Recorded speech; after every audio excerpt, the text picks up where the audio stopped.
নমস্কার বন্ধুরা, স্নিগ্ধাস কিচেনে আপনাদের সবাইকে স্বাগত জানিয়ে আজকে আমি একদম কম তেলে আমার স্টাইলের চিকেন কষা রেসিপি আপনাদের দেখাচ্ছি। চলুন দেখা যাক। প্রথমেই আমি চিকেনটাকে একদম 1.5 কাপ জলে সিদ্ধ করে নেব। এই জন্যে জলের মধ্যে প্রথমেই 6টা থেকে 7টা তেজপাতা দিয়ে দিচ্ছি, আর এর মধ্যে দিচ্ছি 10-12টা লবঙ্গ। এগুলো দিয়ে জলটা যখন ফুটে গেছে তখন এর মধ্যে আমি দিয়ে দিয়েছি।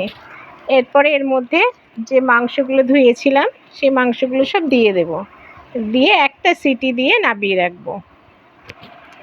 আর তার মধ্যে কিছুটা নুন দিয়েছি, নুন দিয়ে মাংসটা একটু সিদ্ধ করে নিয়েছি। একটা সিটি যখনই হয়ে গেছে আমি নামিয়ে রেখেছি। এরপর একটা কড়াতে ঠিক ছোটো চামচের 3 চামচ তেল দিয়েছি। আমি এখানে সাদা তেল দিয়েছি, আপনারা চাইলে সর্ষে তেল দিতে পারেন। আর এর মধ্যে আমি কাঁকরোল দিচ্ছি আর আলু দিচ্ছি। কাঁকরোল আর আলুটা একটু ভেজে নিয়েছি তেলের মধ্যে। আর এখানে 1.5 কিলো কিন্তু মাংস নিয়ে নিয়েছি আমি। আলু আর কাঁকরোলটা একটু ভেজে নিয়েছি। ভাজার পরে এখানে 4টে মাঝারি সাইজের পেঁয়াজ দিয়েছি। পেঁয়াজটা একটু কেটে নিয়েছি, সরু সরু করে কেটে নিয়েছি। এবার এই পেঁয়াজটাকে আলু আর কাঁকরোলের মধ্যে দিয়ে একটু ভেজে নেব ভালো করে। আর এর মধ্যে আমি মশলা নিয়েছি টমেটো, কাঁচা লঙ্কা আর একটা মাঝারি সাইজের রসুন। এই রসুন, টমেটো আর কাঁচা লঙ্কাটাকে একটু জল দিয়ে এই বাটির মধ্যে পেস্ট করে নেব। আর টমেটোটাকে একটু কেটে নিয়েছি, দেখুন এইভাবে সব মশলাগুলো দিয়ে আমি মিক্সিতে একটু পেস্ট করে নেব মশলাটাকে। আর পেঁয়াজটা যে দিয়েছিলাম কাঁকরোল আলুর মধ্যে, সেটা একটু ভাজা হয়ে গেছে, বেশিটাই ভাজা হয়ে গেছে। এখন আমি যে মিক্সির বাটিতে পেস্ট বানিয়েছিলাম মশলার, সেইটা এখন দিয়ে দেবো এর মধ্যে। দিয়ে এই মশলাটাকে কিছুক্ষণ কষিয়ে নেব, কিন্তু না কষালে রসুনের যে গন্ধটা, সেই গন্ধটা থেকে যাবে। ওই জন্য মশলাটাকে দিয়েও আবার এই সব সবজির সাথে আবার আমি কষিয়ে নেব। যখন রসুনের গন্ধটা একটু কম হয়ে আসবে তখন আমি এর মধ্যে 1 চামচ কাশ্মীরি শুকনো লঙ্কা গুঁড়ো দেবো। কেন, যেহেতু কাঁচা লঙ্কা দিয়েছি ঝাল হবে, সেই জন্য কাশ্মীরি শুকনো লঙ্কা গুঁড়োটা দেবো, যাতে একটু সুন্দর রং হয়। এই জন্য 1 চামচ কাশ্মীরি শুকনো লঙ্কা গুঁড়ো দিলাম। দিয়ে এর মধ্যে ভালো করে কষিয়ে নেব। আর এর মধ্যে একটু নুন দিচ্ছি, আপনারা চাইলে একটু চিনিও দিতে পারেন, যেহেতু কাঁকরোল আছে সেই জন্যে। এবার নুন বা চিনি দিয়ে ভালো করে এটা এখন কষিয়ে নিতে হবে।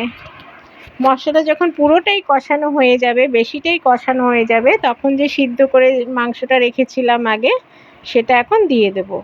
মাংসটা কিন্তু একটাই সিটি হয়েছিল কুকারে, তখন আমি নামিয়ে রেখেছি। যতক্ষণ ভেপারের মধ্যে ছিল আমি খুলিনি তার আগে। মানে মাংসটা সিদ্ধ হয়েছে কিন্তু গলে যায়নি। এবার কষাতে কষাতে এর মধ্যে বাকিটা যতটা সিদ্ধ কম আছে সেটা হয়ে যাবে। আর এর মধ্যে ভালো করে যখন কষাবেন তখন এর মধ্যে আর কোনো আমি মশলা কিন্তু দিইনি। আমি এর মধ্যে কিন্তু আদা দিইনি, আপনারা চাইলে একটু আদাও দিতে পারেন। আর এই কষানোর সময় আমি শুকনো লঙ্কা গুঁড়ো এমনি ঝাল আর দিইনি, যেহেতু ওই কাশ্মীরি লঙ্কা গুঁড়োটা দিয়েছি আর ঝাল দিইনি। আপনারা চাইলে একটু ঝাল শুকনো লঙ্কা গুঁড়ো দিতে পারেন। এখন আমি এর মধ্যে অনেকটাই বেশিটাই কষানো হয়ে গেছে সবজি দিয়ে মাংসটাকে। এখন এর মধ্যে আমি 1 চামচ শাহি গরম মশলা গুঁড়ো দিয়ে দেব, দিয়ে আবার কষিয়ে নেব। পুরো কষানো হয়ে গেলে যে সিদ্ধ করা মাংসের যে স্টুটা ছিল সেটা একটু দিয়ে দিয়েছি, অল্প দিয়ে কষিয়ে নিয়েছি। আপনারা যদি মনে করেন ঝোলটা বেশি দেবেন, আপনারা পুরোটা দিতে পারেন। যে ঝোলটা খেতে না চান সে অল্প দিয়ে দেবেন। দিয়ে এইভাবে মাংসটাকে আমি পুরো কষিয়ে নিয়েছি। দেখুন মাংস কষাটা এখন পুরো রেডি হয়ে গেছে।